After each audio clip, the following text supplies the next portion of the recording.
What's up everybody? Welcome to the video. You probably already know what the topic of this video is by the title, but in case you didn't know, it is 5 physical things you are doing that are hurting your confidence and ruining the quality of your life. So let's jump into it. Number 1, slouching. In this day and age, odds are you probably spend a lot of time at a computer or at a desk or sitting, bending over something, even our smartphones. Now, what this does is it creates a terrible posture for our confidence. Good posture is standing tall and proud.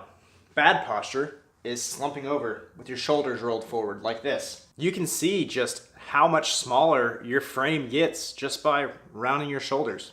And there's actually science to back this. The hormones in your brain responsible for confidence and happiness and just general mood are affected by your shoulders, your shoulder position. When your chest pulls them forward, or your bad posture pulls your shoulders forward, your confidence nosedives, and so does your mood. But when you stand up tall, shoulders back, chest out, your confidence actually skyrockets. So some tips for getting this better posture are: make sure after every workout you stretch your chest muscles. One of the reasons you may be slumping is because your chest muscles are too tight. And then you can also just, of course, correct your posture. Like anytime you notice yourself slumping forward, stand up straighter. Also, this is a terrible posture. This closes, when you cross your arms, it pulls your shoulders forward and closes your body off. So don't stand with your arms crossed. Maybe stand with your hands on your hips, or hands in your pockets, shoulders back, or just hands to your side. Another tip for this is make sure you're working your rear delts. People say you should do back movements about twice as much as you do chest movements, because if your chest overpowers your back, it's gonna pull your shoulders forward. So I don't think doing your back twice as much as your chest is a good way to go. I think a 1-to-1 ratio is fine, as long as you're making sure you stretch your chest muscles and make sure you're not neglecting your back muscles, especially your rear delts. So for each time you do a pressing motion like a bench press, you need to do a pulling motion, like a face pull or a high row. All right, number 2. This one is something that I've struggled with a lot, maybe you haven't. That is biting my nails. This habit is really hard to kick, and I have kicked it a few times, but it'll sometimes flare back up if I'm doing something that's making me very anxious. Now, guys, biting your nails is sort of like a cycle.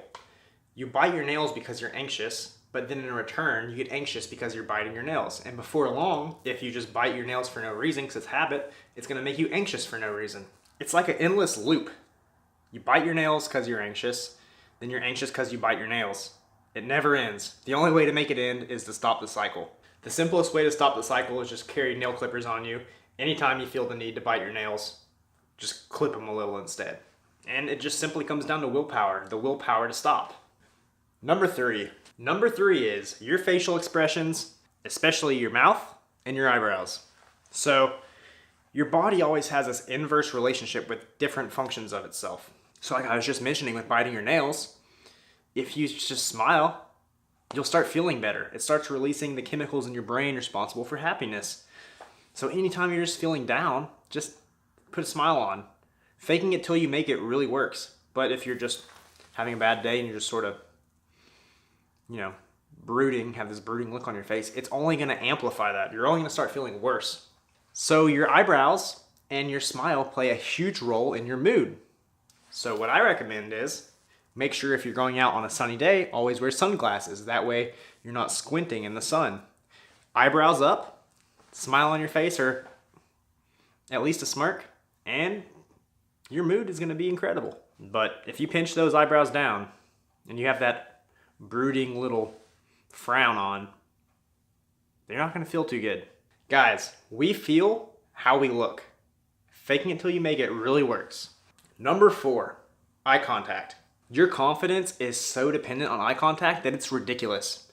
During my most insecure moments of my life, whenever anyone would walk into the room, no matter who they were, I would just look at the ground, not even look at them. They'd walk past, wouldn't even make eye contact. Or if I did look at them, the second they looked at me, I would look away. This is just another case of you just need to be aware of this. Because, look, I don't know if you've ever played video games, but I'm gonna use a video game analogy. So let's say Skyrim. There's a video game called Skyrim, and anytime you use a skill, it levels up. So if you're using a bow and arrow, every time you shoot your bow and you hit a target, your skill increases. But every time you miss a target, your skill does not decrease. That is the opposite in life. You sort of have these skills. So let's say that your confidence is a skill. Every time you make good eye contact with someone and you hold it for a little bit, your confidence increases. But every time you avoid eye contact, your confidence goes down. So, I mean, it's literally as simple as this, guys. Anytime you're in a situation involving other people, just make sure you hold your eye contact for a couple seconds. Let them look away first, then you can break eye contact. That way it's not awkward. Don't just stare at them like this and never look away. Give it a few seconds. If you're walking into a room, look up, make eye contact. See if they look away, then you can look away.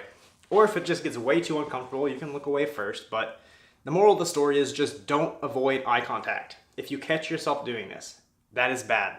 Number 5, guys, last but not least, this one has to do with feeling how you look.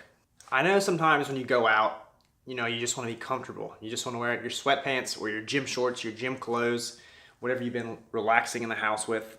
But your mood and your confidence is going to reflect how you dress. This is something that I'm really guilty of. I'll go out all the time and I'll just be like, I don't really want to wear something that's not that comfortable.